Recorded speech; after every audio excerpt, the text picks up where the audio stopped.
Good morning, brothers and sisters. My name is Rudy Gonzalvo. You may have seen me singing with the choir, or at least trying really hard to sing with the choir. You may have heard me also talking around a little bit too much around church events. Sorry, Father Dad. Now, why am I the one in front of you today? There are lots of people here at St. Faustina who are smarter, holier, richer, more influential, and have more talent than me.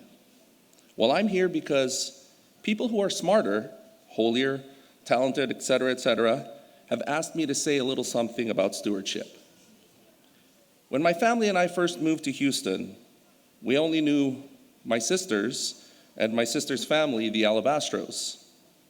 St. Faustina Parish didn't even exist then, so the closest one to us was Epiphany of the Lord. We attended Mass on Sundays, and while the rest of the week, we went about our lives, generally keeping to ourselves. It was work, school, TV, and occasionally we'd go out. But every week was the same: wash, rinse, repeat. One Sunday, someone spoke up at the AMBO, like I'm here today, asking for choir volunteers. My wife and I thought, we're decent singers, so we approached the choir after Mass. Since we didn't have much treasure to give, we decided to donate time and talent. Serving in the choir at Epiphany and eventually here at St. Faustina has been extremely fruitful for us. We did not only meet friends who would later become like extended family, but it also rubbed off on our son, who eventually served in the youth choir here and recently earned a partial scholarship as a music major at the University of St. Thomas. One year I had to sit out from the choir because I damaged my vocal cords and had to go through speech therapy. I actually thought of not returning. It was the perfect excuse. But while listening to podcasts, I heard an episode of Lino Rulli, the Catholic guy, broadcasting from the anniversary of Our Lady of Guadalupe. I'm going to steal a thought from the priest's homily. Saint Juan Diego was a simple man. He might not have been the smartest, holiest, richest, most influential, or even the most talented.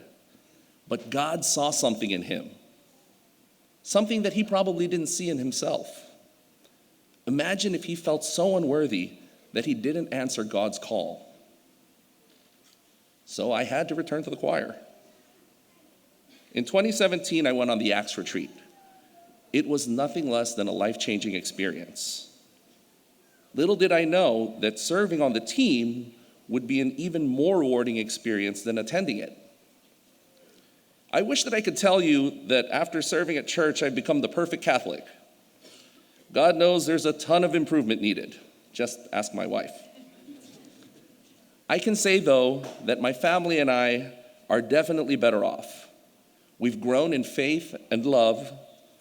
Life has given our family our share of challenges. This church, this community, has helped us to power through them. What better way to give back than to continue our stewardship? Now, you may be sitting there right now, doubting whether or not you have something to offer.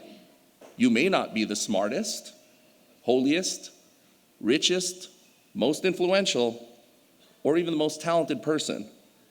But God sees something in you, something you might not even see in yourself. Now, I know that all those years ago at Epiphany, God was calling me and my family through the person at the AMBO.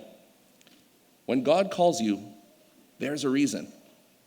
He has a plan. Even if you feel unworthy, put aside all the excuses. Trust in Him. You can donate time, talent, and/or treasure. We have many ministries here at St. Faustina that people don't even know about. You can try some on for size until you find some that suit you.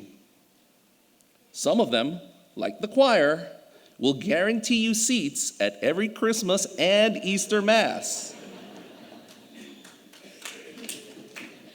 But seriously, you might not realize until years later, like I did, that you and your family will be much better off.